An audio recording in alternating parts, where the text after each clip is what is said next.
Magbe-24 oras nang nasusunog ang bahagi ng Tutuban Mall sa Divisoria, Maynila. Ayon sa Bureau of Fire Protection, matatagalan bago tuluyang maapula ang apoy dahil sa dami ng mga tela, plastic at iba pang bagay sa loob ng mall na madaling masunog. At live mula sa Maynila, saksi si Rafi Tima. Rafi? Arnold, Vicky, patuloy pa nga ang paglagablab ng apoy sa loob nitong Tutuban Mall at kung kanina ay halos puro makapal na usok lang ang ating nakikita. Ngayon ay nagngangalit na apoy na ang lumalabas mula sa gusali.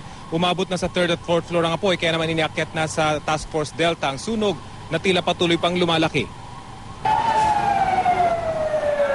Pagod na pero tuloy pa rin sa kanilang operasyon ng mga bumbero mula sa Bureau of Fire Protection at daang volunteers para makontrol tuloy na maapulang sunog dito sa Tutuban Mall.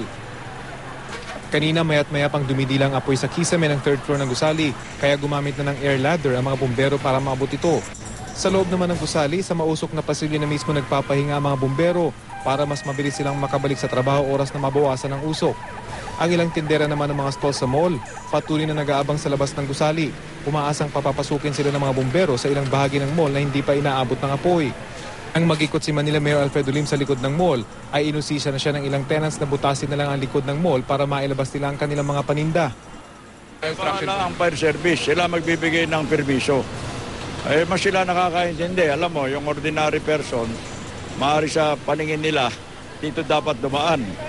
Mas paniniwalaan ko ito sa fire service. Sila ang mga expert Delikado po pagka winasak natin at magpapasukan yung mga bystanders o yung mga may-ari ng stalls, ay baka magkaroon ng stampede. So yun ang piniprevent natin. Kasi once na mabutas natin yan, hindi natin makontrol ang mga tao, magsisipasukan yan So baka mas may madisgrasya.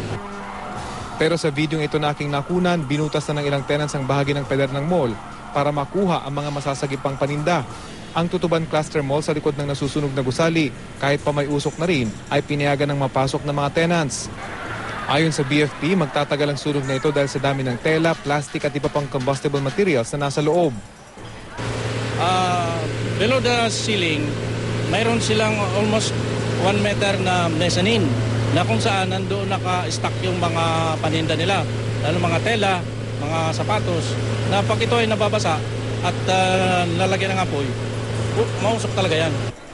Nagsimula ang sunog pasado hating gabi nitong Miyerkules. Wala namang napaulat na malubhang nasaktan sa sunog. Patuloy na inimbestigahan ang pinagmulan ng apoy. Ang inyong nakikita ay live na kuha sa sinasagawang firefighting operation at nanggalat na apoy sa 4th at 3rd floor nitong Tutuban Mall. Maya't maya ay lumalaki ito at bumulbuwak palabas ng gusali. Dahil malawak at puno pa ng highly combustible materials ang loob ng mall, ay matatagalan pang araw bago nila mapulang ang sunog. Bagamat sa ngayon ay dito lang sa main building ng Tutuban Mall nakasentro ang apoy. At live mula dito sa Tutuban Mall sa Maynila, ako si Rafi Tima, ang inyong saksi.